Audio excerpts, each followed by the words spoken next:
മലയാളിയുടെ നർമ്മബോധത്തിന്റെ ആഴമറിഞ്ഞ സിനിമ സൃഷ്ടിച്ച അതുല്യ പ്രതിഭയാണ് ശ്രീനിവാസൻ. കേട്ടും കണ്ടും ഓർത്തോർത്തും ശ്രീനിയുടെ ഓരോ വാക്കുകളും ചലനങ്ങളും സിനിമാ ആസ്വാദകർ കൂടെ കൂട്ടുന്നു. മലയാളിയുടെ ഭാഷാശൈലിയിൽ വരെ ശ്രീനിവാസൻ ചെലുത്തിയ സ്വാധീനം ചെറുതായിരുന്നില്ല.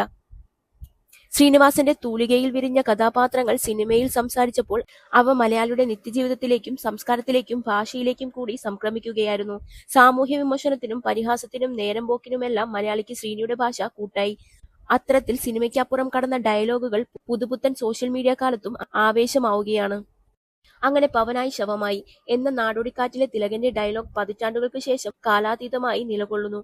നമുക്ക് ഈ ബുദ്ധി നേരത്തെ തോന്നാഞ്ഞതെന്താ എന്ന ഇതേ ചിത്രത്തിലെ ഡയലോഗ് ശുഭപ്രതീക്ഷയുള്ളിടത്തെല്ലാം നമ്മൾ എടുത്തു പ്രയോഗിക്കുന്നു. ഞാൻ ഈ പോളിടെക്നിക്കിലൊന്നും പഠിച്ചിട്ടില്ലല്ലോ എന്ന ഡയലോഗ് ഇന്നും കൂട്ടുകാർക്കിടയിലെ നർമ്മതാളം ഏറ്റുന്നവയാണ്. അക്കരെ അക്കരെ അക്കരെ എന്ന ചിത്രത്തിലെ മീനവിയിൽ എന്തായെന്തോ എന്ന സംശയം ഇന്നും മലയാളിക്ക് തീർന്നില്ല. സാധനം കയ്യിലുണ്ടോ എന്ന ഡയലോഗ് രഹസ്യങ്ങളെയും ദുരൂഹതകളെയും ഏറ്റും വിധത്തിൽ പ്രയോഗിക്കപ്പെട്ടു.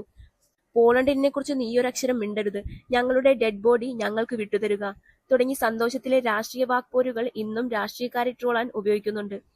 മേക്കപ്പിനൊക്കെ ഒരു പരിധിയില്ലേ എന്ന ഉദയനാണ് താരത്തിലെ ശ്രീനിയുടെ ഡയലോഗ് അപകർഷതാബോധമുള്ള എല്ലാവരോടുമായാണ്.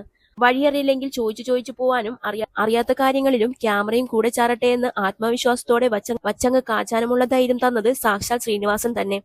അവിടെ കല്യാണം, ഇവിടെ പാലുകാച്ചൽ കല്യാണം, അങ്ങനെ എന്തും ഏതും ഏത് നേരത്തും പറയാവുന്ന തോതിൽ മലയാളിയെ പഠിപ്പിച്ചു.